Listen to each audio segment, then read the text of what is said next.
Welcome to my vlog. At dito tayo ngayon sa Airbnb. At pagdating sa Airbnb ay dapat napakamasilan yung mga guest dito. Kasi ano yan malaking bayad dito nila. Tapos pag nadat na nilang marumi, so syempre mapapahiya ang kampanya o yung boss natin. Kaya ituturo ko sa inyo ngayon kung paano ang paglinis ng bathtub ngayon. Yung bathtub, siya sa pinaka masilan na makikita kagad ng guest kasi maliligo sila rito, magtatampisaw sila rito, ayan. So ngayon, tuturo ko sa inyo ngayon guys kung paano maglinis ng bathtub. Lagyan nyo lang siya ng sabon, tapos isa sa pinaka-importante yung Javel. Bago nyo siya kuskusin, kanina ay binabad ko na siya ng Javel at nilagyan ko na siya ng halong sabon. Ayan. Ito po. Ayan ang Javel na tinatawag nila dito. Ayan. Ito yung Powerful Cleaning Super Fin. Yan. Multi-surface cleaner with bicarbonate. Yan. Ayan. Kikintab yung stainless niyan. Ayan. Sprayan ko yan. Tapos, anuhin nyo ng yan, malaking tulong to guys sa mga baguhan, lalo na yung mga first timer na magtatrabaho sa At isa rin sa mga mapapayo ko din guys, no,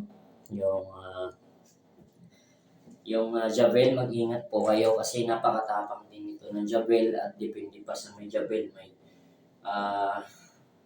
huwag niyong ipapatong sa yung mga tulad niyan, yung kahoy na yan. Wag nyo ipapatong kasi yung pag-spray niyan may tutuloy yan dito sa puwitan. So wag nyo ipapatong sa mga floor na may may kahoy. So ngayon ay kuskusin natin yan guys, no. Ito kung makita niyo yan, sponge ang gamit ko, no. Ayan, dalawa pa yan. Kukuskusin natin yan.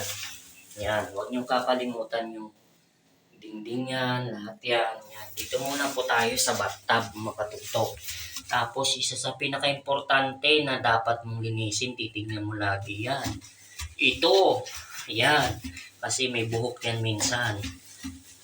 No, tingnan nyo, yung dapat walang matirang itong stainless. Yan.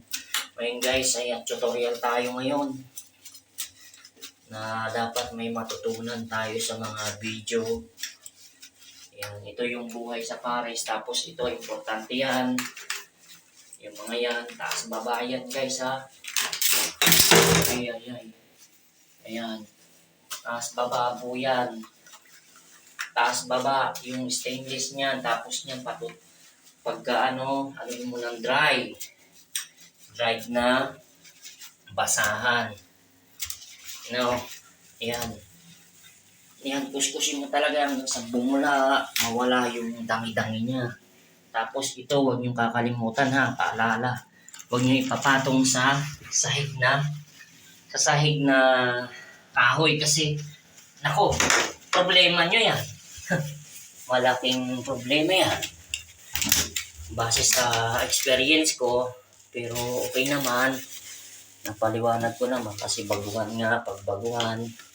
Nangyari sa akin yan. So, at least, may idea na kayo. Tapos ito, yan, kuskusin mo yan. Kuskusin mo talaga yan, lalo na sa bathtub na yung shower. Yung mga samon, ako, baka doon, masilan. Yan, kuskusin nyo yan talaga, kuskusin nyo. Para wala talagang, yan, tumagilid. Ako, kuskusin nyo yan. No. Tapos, yan. Dapat inuna ko yan pero kuskus ko yan kasi baka sabihin nyo, hindi ko na daanan. Pero tapos na yun. No. Para makita nyo din. Kaya ulitin natin. Yan, ganyan nyo muna. Basahin ng tubig. Tapos nyan, yun ng Javel, yan, sabon yan. Yan ha. Yan, nako, dito muna tayo sa bathtub. Kasi importante to. Lalo na sa Airbnb, no? Kasi walang amo dito sa Airbnb na nagbabantay. Ang mangyayari sa inyan, pag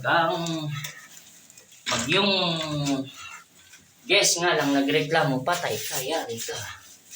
Ay, syempre, kahit walang amo, isa sa mga suggest ko sa inyo, payo, huwag niyong gawin na magbanding na kayo sa ano, habang nagbibideo.